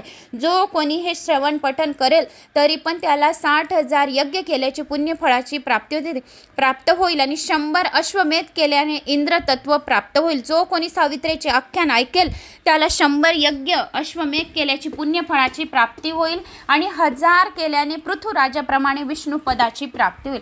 सर्व तीर्थात स्नान केल्याचे पुण्य मिळेल. सर्व यज्ञ, तर्प, व्रत, वेद अभ्यास, पृथ्वीची प्रदक्षिणा या सर्वांपेक्षा जास्त फळ ह्या अध्याय ऐकल्यामुळे त्या व्यक्तीला मिळेल. देवाच्या चरणसेवेचे महात्म्याचे वेद पुराणे इतिहास सांगतात की तिचेच वर्णन, जप, ध्यान, गुणगान, स्तोत्र, वंदन, तिचे चरणामृत प्राशन, तीर्थप्रसाद सेवन हे सर्व कामना पुरवणारे आहे. परब्रह्म स्वरूपिणी, निर्गुण, पराकृत, मूल स्वरूपिणी जी माया तिचीच भक्ती आहे. आता आपला पती घे व परत जा, मी तुला सर्व कर्मविपाक कथन केला. तर असे हे यमदूताचे आणि सावित्रीचे संभाषण चालू होते, संवाद चालू होते. तर मग यमाने सावित्रीला तिचा परत पती दिला आणि तू आता जा. मग सावित्रीला यमाने देवी मंत्र दिला. नारायण मुनी पुढे म्हणाले, यमाकडून शक्तीचे महात्म्य ऐकून सावित्रीचे नेत्र आनंदाश्रूने भरून आले की मला यमदेवा, तुम्ही मला एवढे संपूर्ण सांगितले तर माझ्या डोळ्यातून अश्रू ढळा निघत होते आणि खूप रडू लागली की मला यमदूताने एवढं काही सांगितलं की कोणते जर आपण कर्म केले या कोणते दान केले तर आपल्याला कोणत्या गोष्टीची प्राप्ती होते. यामुळे तिला खूप आनंद झाला आणि खूप रडू लागले. जास्त आनंदामुळे सुद्धा डोळ्यातून अश्रू येतात. तर मग नारायण पुढे म्हणाले की यमाकडून शक्तीचे महात्म्य ऐकून सावित्रीचे नेत्र आनंदाश्रूने भरून आले व ती म्हणाली, हे धर्मराज, शक्ती जागृती हे सर्व धर्माचे मूळ रहस्य होय. मला आता कळले की ते सांगणारा ऐकणारा जरा मरणातून सुटतो. सिद्ध, तापसी, दानव यांना त्यामुळे परमपद प्राप्त होते. योग वेद तेच सांगतात, कारण तेच मंगलकारक आहे. अमरत्व आहे, मुक्ती काय आहे आणि सिद्धी काय आहे. स्त्री शक्तीच्या उपासकाच्या 16व्या अंशाचीही बरोबरी करू शकत नाही. तर त्या शक्तीची आराधना कशा प्रकारे करावी ते मला सांगा. सकृत्याची फळे मी तुझ्याकडून ऐकली, दुष्कृत्याचे काय परिणाम होतात ते सुद्धा मी ऐकलंय. आता असे बोलून नम्रतेने हात जोडून सावित्रीने यमाची स्तुती केली. आता सावित्रीने यमाची स्तुती कशी केली. तपसा धर्म मारध्य पुष्करे भास्करपुरा, धर्म सूर्य सुतम प्राप धर्मराजम नमाम्यम, समता सर्वभूतेषु सर्वभूताना साक्षिणम, अतो यत्रा मशमन निमित्ती तम प्रणमायम, एनात्रक्ष कृतो विश्व सर्वेषां जीवानां परम, कामानुरूपम कालेन तम कृतातम नमाम्यम, बिभर्तिं दंडाय पापीनां शुद्ध देहतवे, नमामिं तं दंडधरं या शास्त्रा सर्वजीवेनां, विश्वच कलयत्येवं या सर्वेक्ष च संततम्, अति दुर्निवार्य च तं कालं प्रणमायम्, तपस्वी ब्रह्मनिष्ठो या संयमी सज्जितित समजितेन्द्रियं जीवानां कर्मफलदां तं यमं प्रणायं, स्वात्मा रामक्ष सर्वज्ञ मित्रं पुण्यकृतां भवेत्, पापीनां क्लेशदो यस्तं पुण्यमित्रं नमान्यहं, यजनं ब्रह्मणोषेण ज्वलतं ब्रह्मतेजसा, यो ध्यायति परं ब्रह्म तमीशं प्रणमायम्. नारदा अशी स्तुती गाऊन सावित्रीने यमधर्माला नमस्कार केला. तेव्हा यमाने तिला शक्ती मंत्र प्रदान केला व दुष्कर्माची फळे सांगण्यास आरंभ केला. हे 8 श्लोकाचे यमस्तोत्र जो कोणी पहाटे उठून दररोज पठण करेल त्याला यमभयापासून भय राहणार नाही आणि तिला अखंड सौभाग्याची प्राप्ती होईल. तो सर्व पापांपासून सुटेल. कुणी एखादा मोठ्यात मोठा पापी असेल आणि त्याने हे मंत्रसुद्धा श्रवण करून घेतले असूनही प्रेमपूर्वक जर हे स्तोत्र त्याने नित्यनेमाने जर श्रवण पठण केले असेल तरी त्याचा आत्मा अंतर्बाह्य शुद्ध होईल, सर्व पापांचे नाश होईल. तर हे यमाचे हे स्तोत्र सर्व पापांचे नाश करणारे, जो खूप भाग्यवान आहे त्याला जे यमाचे स्तोत्र ऐकायला मिळेल. तर अशा या प्रकारे सावित्रीने आणि यमाचे हे असे स्तोत्र आणि संवाद झाले. तर आता नरककुंडाचे वर्णन, पापकर्माची फळे कशी असतात ते संपूर्ण सांगायला सुरुवात केली. मग नरककुंडाचे वर्णन यमाने सावित्रीला सांगितले. मग नारदा यमाने सावित्रीला विनियोग सहित बीजयुक्त शक्तिमंत्र दिला आणि दुष्कर्माचे परिणाम सांगण्यास सुरुवात केली. सत्कर्माची चरणी मनुष्य नरकात जात नसतो. आता दुष्कर्माचे दुष्परिणाम सांगतो ते ऐक. नरकात अनेक कुंड आहेत.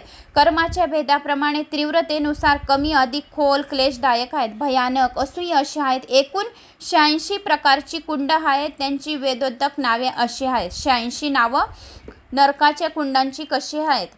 वनिकुंड, तप्तकुंड, क्षारकुंड, भिटुकुंड, मूत्रकुंड, श्लेमशकुंड, गरकुंड, दूषिकुंड, वसाकुंड, शुक्रकुंड, रुधिरकुंड, कुत्सितकुंड, अश्वकुंड, देहमलकुंड, कर्णकमलकुंड, मजाकुंड, मांसकुंड, नक्रकुंड, लोमकुंड, केशकुंड, अस्तिककुंड, ताम्रकुंड, लोहकुंड, प्रतप्त लोहकुंड, चर्मकुंड, तपसासुरकुंड, तीक्ष्ण कटककुंड, विशोधककुंड, विषकुंड, तलोप्तकुंड, कुर्मिकंडकुंड, पयुकुंडकुंड, सर्पकुंड, कृतकुंड, मंडकुंड, दशकुंड, भीममक्रूळकुंड, व्रजद्रष्टकुंडक, वृच्चिककुंड, शरकुंड, शूलकुंड, खडगकुंड, गोलकुंड, नक्रकुंड, काकुडकुंड, मथानकुंड, बीजकुंड, व्रजकुंड, तपलीशिलाकुंड, तीक्ष्णशिलाकुंड, लालाकुंड कुंड, मसीकुंड, चूर्णकुंड, चक्रकुंड, वक्रकुंड, कर्मकुंड, ज्वालाकुंड, भस्मकुंड, दग्धकुंड, तपसूचीकुंड, असीपत्र, शूर्याधारकुंड, शुचिमुखकुंड, गोकामुखकुंड, नक्रमुखकुंड, गजदक्षकुंड, गोमुखकुंड, कुंभीपाककुंड, कालसूत्रकुंड, मत्सोदकुंड, कुमिताकुंड, पासुंभोजकुंड, पाशवेष्टितकुंड, शूल प्रोतकुंड, प्रकमकुंड, उल्कामुखकुंड, अंधकुंभ, वेदनकुंभ कुंड, तांडनकुंड, शालंब्रकुंड, देहचूर्णकुंड, दलनकुंड, पोषणकुंड, शोषणकुंड, शूर्पज्वालामुखकुंड आणि धनागवेष्टनकुंड अशी ही 86 कुंड नरककुंडाची नावं आहेत. सावित्री, अशी ही कुंड पाप्यांसाठी यातनादायक, खूप खूप यातनादायक ही कुंड आहे. म्हणून पापकर्म चांगले करावे, पुण्यकर्म चांगले करावे. पापकर्म हे आपले वाईट जर आपण कर्म केले तर आपल्याला या 86 कुंडांमध्ये आपल्याला गोल फिरावे लागते. म्हणून आपले पुण्यकर्म चांगले असावे. माझे दंड, पाशशक्ती, गदा व तलवारी हातात धारण करणारे उग्र असे गण तेथे नेमलेले आहेत. तर ते फार संतापी, निर्दय, तेजस्वी, बेफिकर, तांबड्या लाल डोळ्यांचे आहेत. दया आणि क्षमा या कुंडांमध्ये हा शब्द नाही आहे. कुणी योगी तर कुणी सिद्ध आहे. ज्यांचे मरण जवळ येऊन ठेपलेले असते अशा पाप्यांना त्यांचे दर्शन होते. स्वधर्माचरणी अशा शाक्त, सोर, गाणपत्य योगी पुण्यवान असतात. अशांना ते दिसत नाही. हे कुंड जे काही योगी आहेत, जे काही पुराण श्रवण पठण करतात, त्यांना या 86 कुंडांचे दर्शन पण होत नाही. तर ते शिवलोकामध्ये मन्वंतरापर्यंत वास्तव्य करतात. परंतु जे धर्मनिष्ठ, शुद्ध, बलवान मनाचे, निशंक असे ज्ञानी वैष्णव असतात, त्यांचे दर्शन स्वप्नात सुद्धा होत नसते. आता नरकवास कुणाकुणाच्या नशिबात येतो ते मी तुला सांगतो. यमदूत म्हणाले, यमदेव सावित्रीला म्हणाले की आता नरकवास कुणाच्या नशिबात येतो, कोणत्या कर्मामुळे नरकवास भोगावा लागतो, आता ते तुला सांगतो. मग यम सांगू लागला सावित्रीला, हरिदास, योगशुद्धी, व्रतधारी, ब्रह्मचारी यांना नरकात जावे लागत नाही. विद्येच्या सामर्थ्याच्या अहंकाराने जो कोणी आप्तस्वकाचा अपमान करतो, वनी कुंडामध्ये जातो. तेथे तो शरीरावरील केसाइतकी वर्ष आगीमध्ये जळत राहतो. नंतर 3 जन्म उदक छायारहित वनात राहतो. तहानेने व भुकेने व्याकुळ झालेला ब्राह्मण दारात आला असताना त्याला विनमुख धाडणारा आणि त्याला पाणी न देणारा तप्त कुंडामध्ये जाऊन पडतो. दारात कोणी बी आलं तर तहानेला पाणी दिलं नाही आणि भुकेल्याला जर तुम्ही जाणलं नाही तर त्याला नरक यातना भोगाव्या लागतात. तेथे अंगावरील केसा एवढी वर्ष काढल्यानंतर 7 जन्मापर्यंत तापत्या जागी पक्षी होतो. रविवार, संक्रांत, अमावस्या, श्राद्ध तिथी या दिवशी जो कोणी कपडे भट्टीत धुतो त्या वस्त्राच्या धागे एवढी वस्त्र क्षारकुंडामध्ये राहतो. जो कोणी श्राद्धेच्या दिवशी कपडे धोबीला धुवायला देतो तो 7 जन्मापर्यंत धोबीच होतो. मूळ प्रकृती, वेदशास्त्रे आणि पुराणे यांची जो निंदा करेल, देवांची निंदा करेल, या कथाकार जो तुम्हाला पुराण कथा सांगत आहे त्याची निंदा करेल, त्याला सुद्धा नरक यातना भयंकर कुंडात पडतील. तेथे अनेक कल्पपर्यंत राहून मग सापाच्या जन्माला जाईल. देवांची निंदा, कथाकारांची निंदा आणि पुराणांची निंदा करणाऱ्याला मात्र कोणतेच प्रायश्चित नाही. तसेच स्वतः व दुसऱ्याने देवस्थानाला अगर ब्राह्मणाला इनाम दिलेली जमीन अगर उत्पन्नाचे हक्क बळकावतील तो 60,000 वर्षापर्यंत विष्ठेने भरलेल्या कुंडात पडून विष्ठा खात राहील. त्यानंतर मग तेवढाच काळपर्यंत विष्ठेमध्ये किडा होऊन राहील. दुसऱ्याच्या जमिनीत परवानगी न घेता तो तळे बांधेल, अगर जागी मलमूत्र विसर्जन करेल तो मूत्रकुंडातच पडेल. मग जमिनीवरील मातीच्या कणा एवढी वर्ष तेथेच मूत्रपान करत राहील. नंतर भारतात तो बैलाच्या जन्माला जाऊन 100 वर्ष राहील. जो एकट्याच पक्वाने खातो श्लेलेश कुंडात जातो. श्लेलेशा खात 100 वर्ष त्या जागी काढून मग भारतात प्रेत योनीत जातो. ते तेथेही 100 वर्ष काढल्यानंतर शुद्ध बनतो. आई वडील पत्नी गुरु पुत्र कन्या अनाथ यांची उपेक्षा करणारा 100 वर्ष विष कुंडात पडतो. विष पान करीत राहतो. नंतर 100 वर्षे भूत योनीत काढल्यानंतर मग शुद्ध होतो. अतिथीला पाहून जो डोळे वटारतो त्याने दिलेली पाणी सुद्धा पित्तर स्वीकारत नाही. ब्रह्महत्या आणि तशीच इतर पापे करणारा दूषिका कुंडात तसेच भोजन करून 100 वर्षापर्यंत भूते होतात. तेथेही 100 वर्ष काढून मग शुद्ध होतात. ब्राह्मणाला कबूल केलेले दान दुसऱ्याला देणारा 100 वर्षापर्यंत चरबीने भरलेल्या कुंडात चरबी खातच तो 7 जन्मापर्यंत सरडा होतो. त्यानंतर काही महादरिद्री अल्पायुष्य होऊन जन्मतो. जी स्त्री अथवा पुरुष एकमेकांना नादी लावून संभोग करतात या वीर्याने भरलेल्या कुंडामध्ये वीर्य खात 100 वर्ष राहतात. मग 100 वर्ष किड्याच्या जन्माला जातात आणि अशुद्धी राहतात. गुरुला अथवा ब्राह्मणाला रक्त निगोस्तवार मारहाण करणारा 100 वर्ष रक्ताने भरलेल्या कुंडात रक्तपीत करत राहतात. तर असे जो कोणी खूप काही जन्मापर्यंत जे जे पाप केलेले राहतात तर त्याला तशा कुंडामध्ये त्याला 86 कुंडामध्ये जन्माला मिळतं असे यमदूताने सावित्रीला सांगितले. की खूप काही जो कोणी ब्राह्मणाच्या धन लुबाडून ज्याने चक्रपूजा करणारा 100 वर्षात चक्रकुंडात पडतो. नंतर तेल्यापोटी 3 जन्म घेतो. रोगी निर्वशी होतो. गाई आणि ब्राह्मण यांचा रागाराग करणारा 100 युगापर्यंत नरकुंडामध्ये पडलेला राहतो. ब्राह्मणाच्या घरचे तेल तूप वगैरे चोरणारा ज्वालाकुंडात पडतो आणि त्याला 100 वर्ष उकळत्या तेलातच राहावे लागते. पुढे 7 जन्मापर्यंत मासा उंदीर होतो.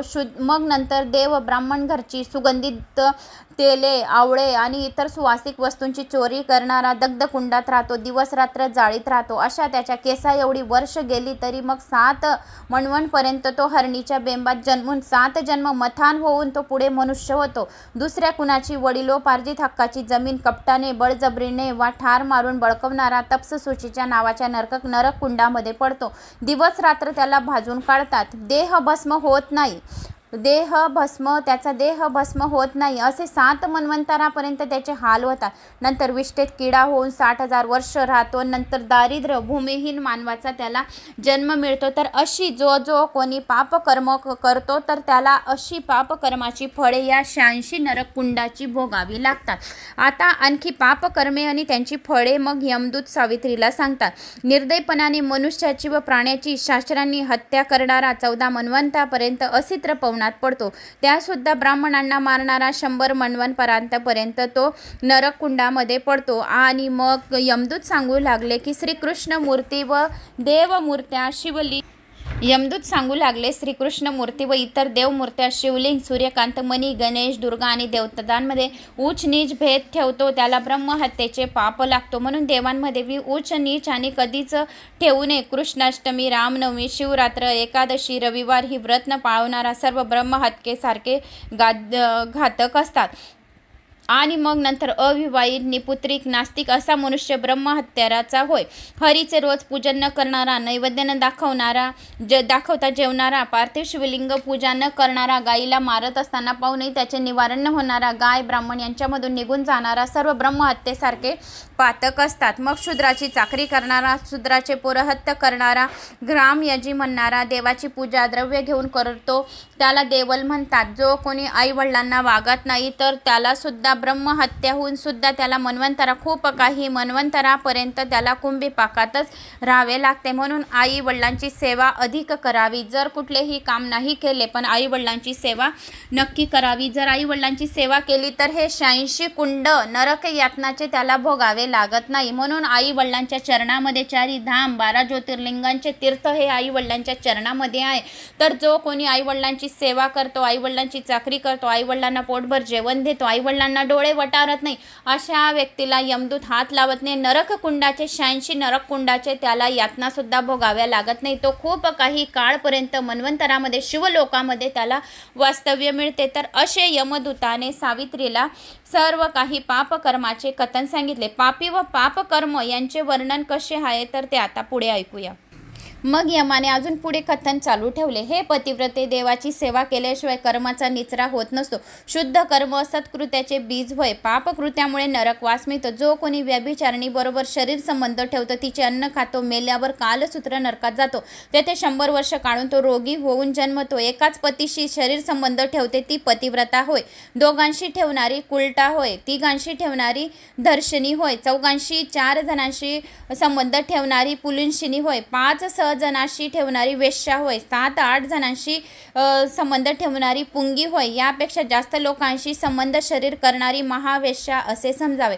ती सर्व जातीसाठी अयोग्य असते. यांच्याशी गमन करणारा ब्राह्मण मत्स्योद नरकात जातो. तेथे किती काळ राहतो? कुलटा गामी 100 वर्षापर्यंत, दर्शनी गामी 400 पर्यंत आणि पुलंगी गामी 6 पट काळ, वेश्यगामी 8 पट, पुंगी गामी 10 पट, महावेश्येकडे जाणारा 100 पट काळपर्यंत तो नरक यातना भोगतो. यमदूत त्याला सारखे मारित असतात. नंतर कुलटागामी तितीर पक्षी, धार्शिनीगामी कावळा आणि वेश्यगमनी लांडगा होतो. पुगीगमनी 7 जन्म डुक्कर, महावेश्यगमनी शाल्मिशीचा वृक्ष होतो. चंद्र सूर्य यांच्या ग्रहण काळात अन्नसेवन करणारा अन्नकणा एवढी वर्ष अनुरुद्ध नरकात काढून मग पोटशुळाचा रोगी होऊन जन्मतो. नंतर गुलमगोगी चंकना तंतरोगी होतो. उपरास शुद्ध होतो. आपल्या कन्येचा एकाशी वांगशीय करून विवाह मात्र दुसऱ्याशी लावतो. धर्मकुंडात जातो. कन्येचे द्रव्य लुबाडणारा त्याच कुंडात 100 वर्ष पडतो. त्याला ते काटेदार झोपून यमाचे दूत मारित राहतात. जो ब्राह्मण भक्तीने शिवलिंग पूजित नाही, तो अधम शोलभृत नावाचा नरकात शुळावर 100 वर्षपर्यंत राहतो. तर नंतर त्याला 1000 जन्म कावळी आणि 100 जन्म डुकरिणीचा जन्म मिळतो. नंतर धोबीन आणि पुढे क्षयरोगी, पुक्षली व कुष्ठरोगी तेलीन म्हणून जन्म घेऊन पापमुक्त होतात. वेश्या स्त्रिया वेश्यावेदन नरकात जातात. जर पुंगी स्त्री दंडतांडन नरकात जाते. वेश्या जलरंग नरकात जाते. कुलटा देहचूर्ण कुंडात पडते.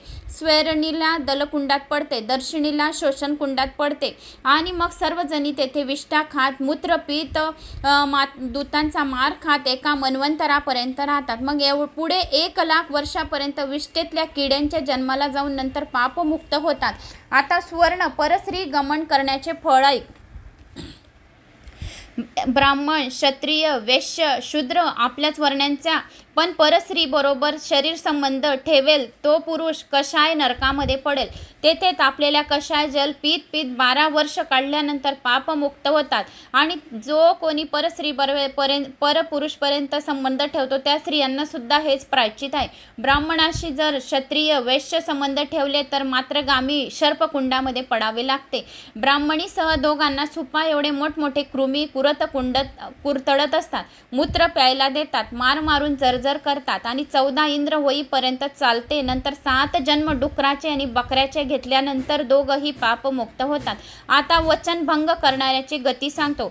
हाती तुळशीपत्र घेऊन खोटी शपथ वाहणारा ज्वालामुखी नरकात पडतो. गंगाजल हाती घेऊन शपथ घेणारा तो शाळीग्राम, अगर देवमूर्ती हातात घेऊन शपथ घेणारा खूप कालपर्यंत नरकात पडतो. ब्राह्मणाला अगर गाईला हात लावून खोटे बोलतो तो तेथेच वचन देऊन न पाळणारा, देवाळ्यात खोटे बोलणारा, मित्रद्रोही, कृतज्ञ, विश्वासघाती, खोटी साक्ष देणारा असे सर्वजण 14 इंद्र एवढा काळ नरकामध्ये पडतात आणि यमदूताचा मार खात राहतात.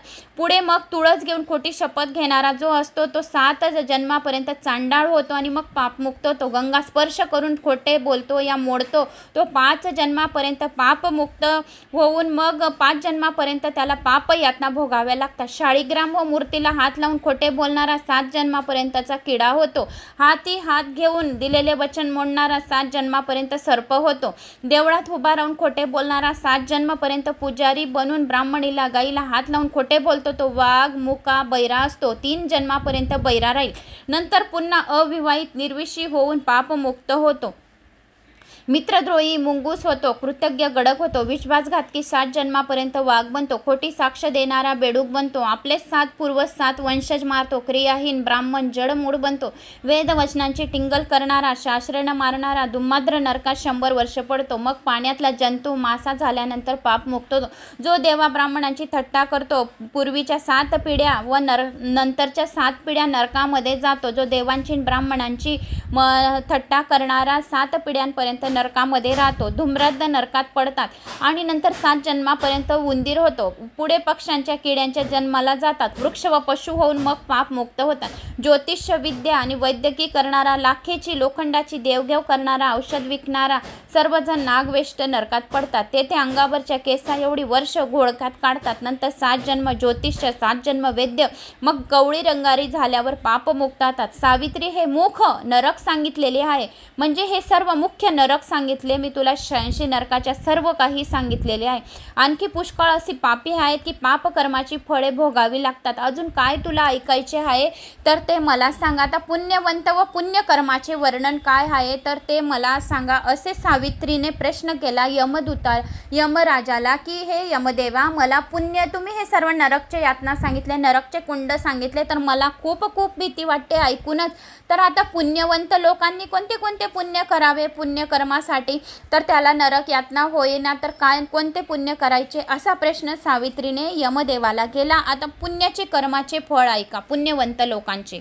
मग यमदेव म्हणाले, सावित्री, आता तू पुण्यवंत व पुण्यकर्माचे वर्णन ऐक. तूने सावित्री प्रश्न खूप छान केला. हे यमराज, तू वेदांचे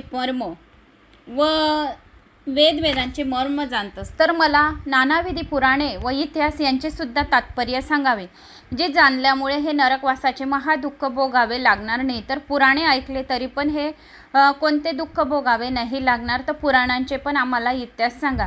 उलट जन्म मरण्याचे फेरे चुकतील, त्यामुळे भय उरणार नाही, कर्मबीज नष्ट होईल आणि माणसाचे सर्व प्रकारे कल्याणच होईल. असे काही रहस्य उलगडून दाखव.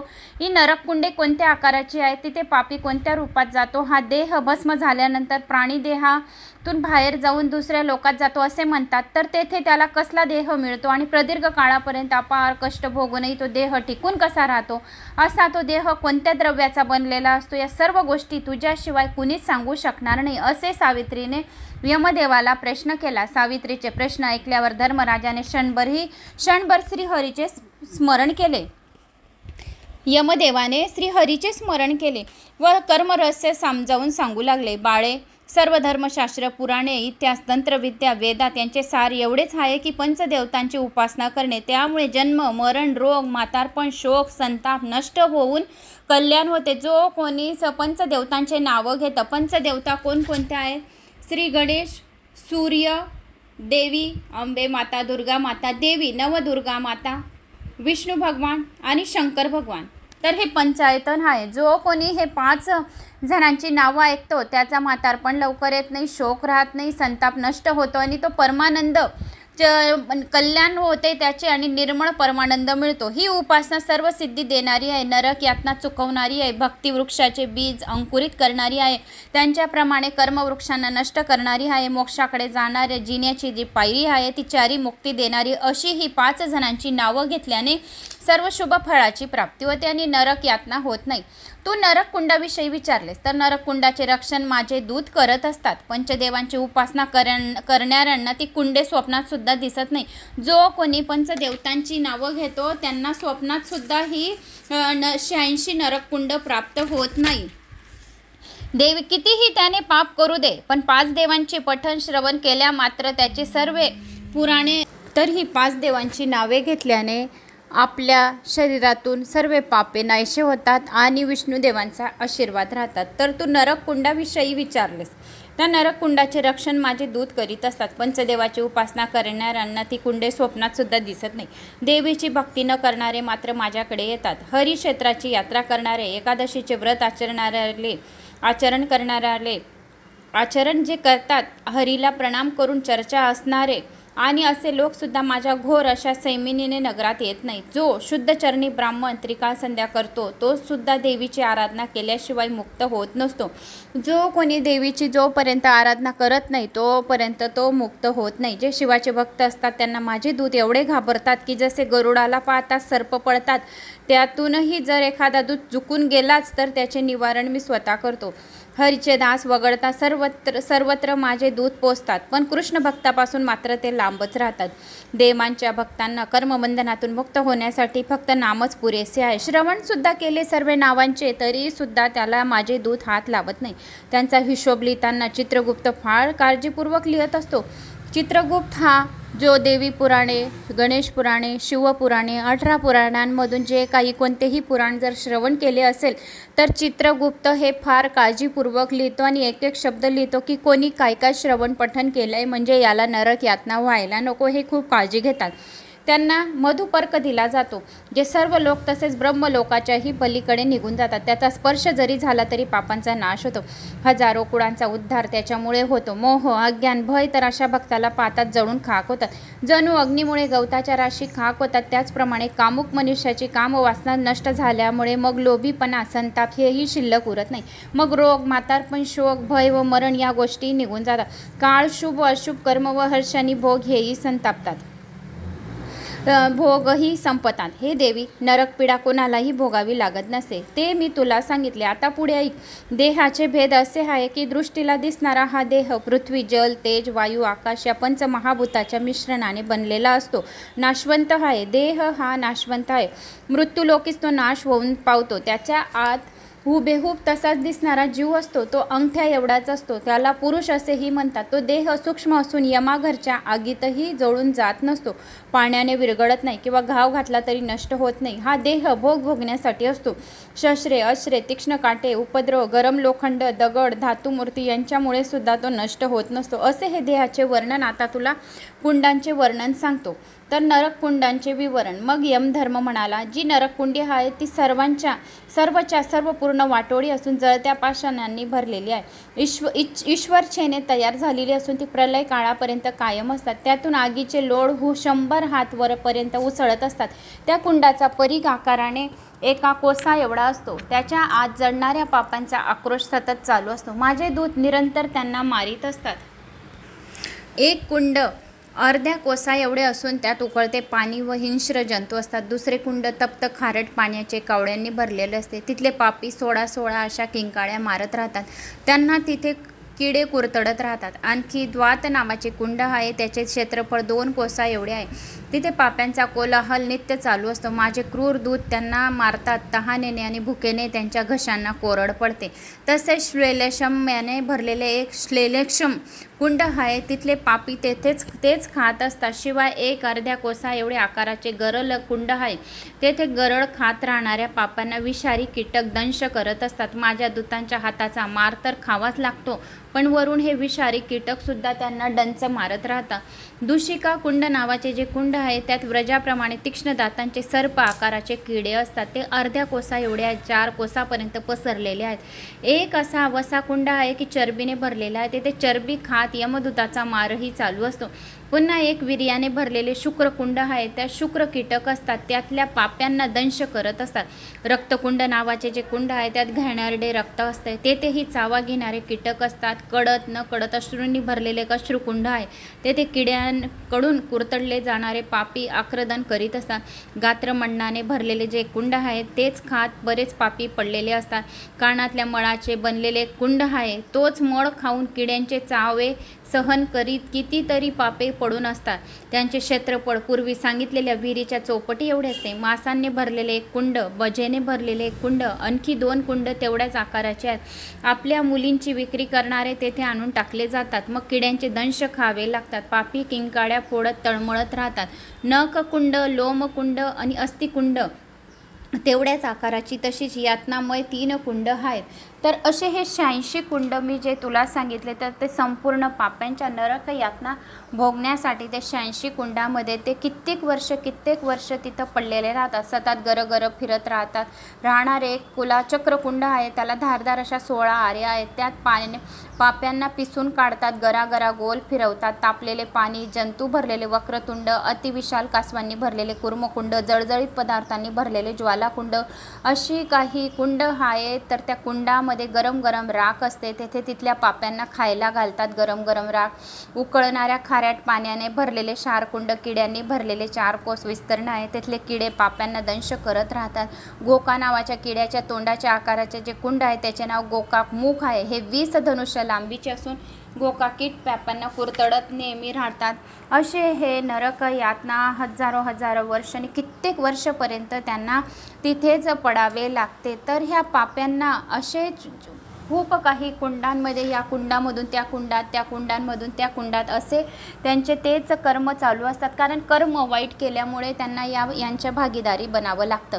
तर हे सुंदरी उकळत्या पाण्याने भरलेले जे कालसूत्र नावाचे एक नरक कुंड आहे, तसेच गतेप्रमाणे खोल असलेले मत्स्योत कुंड आहे, तर यातही उकळणारे पाणी असून ते 24 धनुष्या एवढे मोठे आहे. तर त्यात सुद्धा खूप काही जे लोकांनी खूप खूप खूप काही पाप गेलेले आहे लोकांनी, तर तेथे त्यांना राहावे लागते. तर जिथे पापी लोकांना मारून माझे दूध दळून काढतात असे दलन कुंड आहे, 16 धनुष्याचे मापाचे आहे. शोषण कुंड आहे, रखरखीत तप्त वाळू असून 30 धनुष्या एवढे त्या कुंडातील पापी लोकांचे घसे, ओठ, टाळू यांना कोरडे पडते. शोषण कुंड 100 पुरुष खोल आधारमय आहे, चांबड्याच्या पाण्याने भरलेले व दुर्गंधीने भरलेले असे 100 धनुष्या एवढे कुंड असून त्यातील पापी लोकांना तेच पाणी पिऊन राहावे लागते.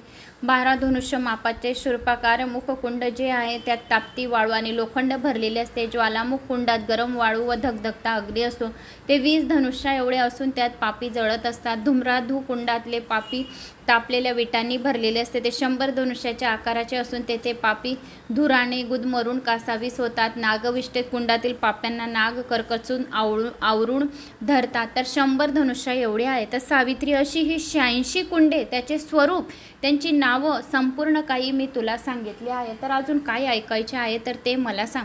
मग त्यावर सावित्रीने पुन्हा प्रश्न केला. ती म्हणाली, हे धर्मराज, आता तू सर्वश्रेष्ठ सारभूत अशी देवी भक्ती मला दान कर, कारण माणसांना नरकापासून वाचवून मुक्ती देणारी जणू ते बीजच आहे.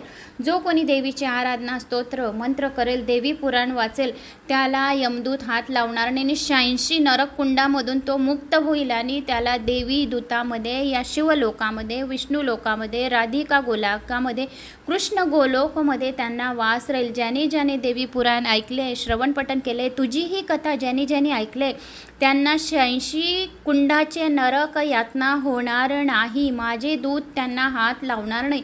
तर असे सर्वश्रेष्ठ जे पुराण आहे, तर ते पुराण अर्धा श्लोक, अर्धा मिनिट, 1 मिनिट ऐकणाऱ्याला सर्व सुख संपन्न होऊन चांगला जन्म प्राप्त होईल. त्यांच्या मुलाबाळांना दीर्घ आयुष्याची प्राप्ती होईल, अखंड सौभाग्याची प्राप्ती होईल, धनधान्य आदी मिळेल, त्यांचे 7 जन्माचे दुःख दारिद्र्य तर दूर होईल, पण त्यांच्या 1000 पिढ्यांचे उद्धार होऊन नरक यातनामधून सुद्धा देवी पुराण ऐकल्याने त्यांचे पितर मोक्षाच्या प्राप्तीला जातील. त्यांना या नरक यातना भोगाव्या लागणार नाही.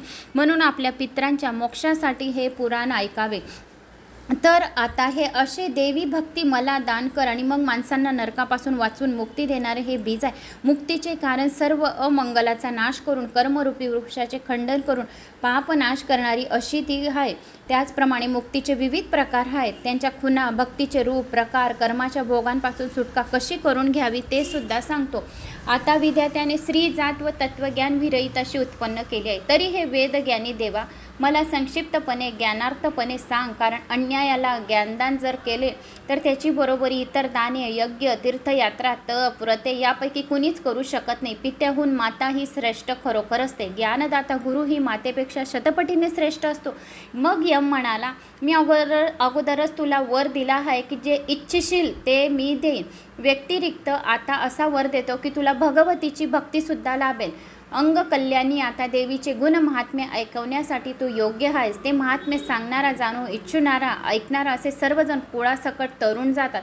असे शेष 1000 मुखांनी शंकर, 5 मुखांनी जगविधाता, 4 मुखांनी विष्णू सर्वज्ञ असून ते महात्म्य यथार्थ वर्णू करू शकत नाही.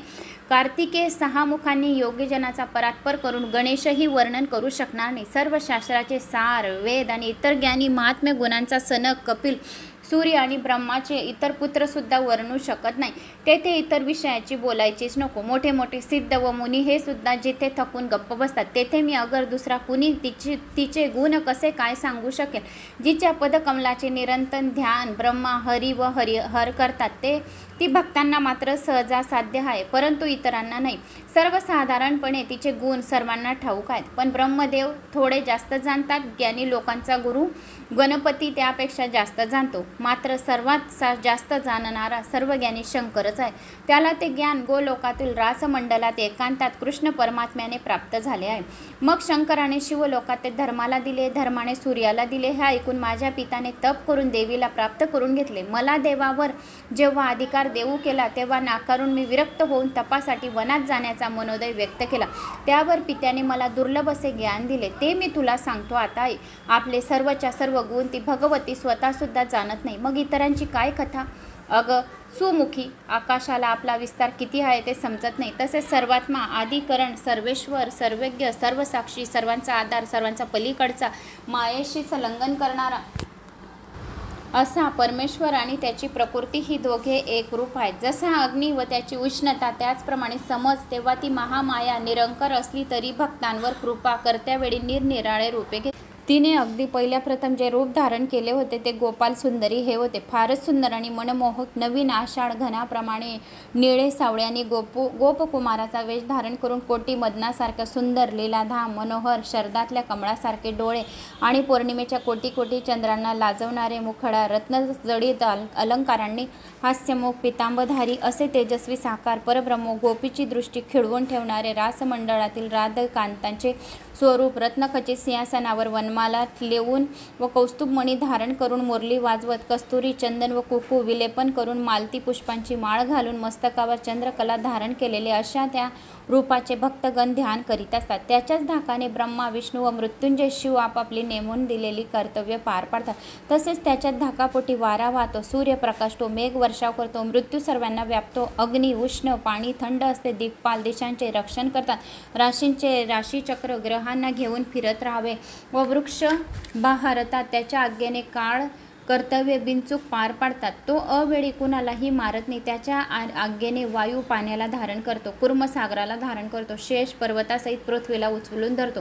4 युगांची मिळून एक चौकडी होते, अशा 71 चौघड्यां एवढे आयुष्य इंद्राचे असते. असे 28 इंद्र होऊन गेले म्हणजे ब्रह्मदेवाचा एकच दिवस असतो. अशा प्रकारे 36,500 दिवस अर्थात 100 वर्ष एवढा काळ लोटल्या की ब्रह्माचे आयुष्य संपते. त्यावेळी विष्णूचे भक्त एक पळ होते, त्याच्या पापण्यांची उघड जाप होते. त्यावेळी कल्पांतात तो सर्व चराचर सृष्टी श्रीकृष्णाच्या नाभिकमळात विलीन होते. क्षीरसागर निवासी महाविष्णू, वैकुंठपती विष्णू जो 4 हातांचा आहे, तर दोघेही कृष्णाच्या डाव्या कुशीत लीन होतात. ज्ञानपती शिव त्यांच्या ज्ञानात लीन होतो. सर्व शक्ती देवता विष्णू मायेत विलीन होतात. बुद्धीची देवी त्याच्या बुद्धीत, नारायण व स्कंद त्यांच्या वक्षस्थली, देवादिदेव गणेश्वर त्यांच्या वायूमध्ये लीन होतात. पद्यराधाच्या ठिकाणी लय पावते. सर्व देवा स्त्रियांसह गोपी राधेमध्ये लीन होतात. राधा त्याच्या प्राणात विलीन होते.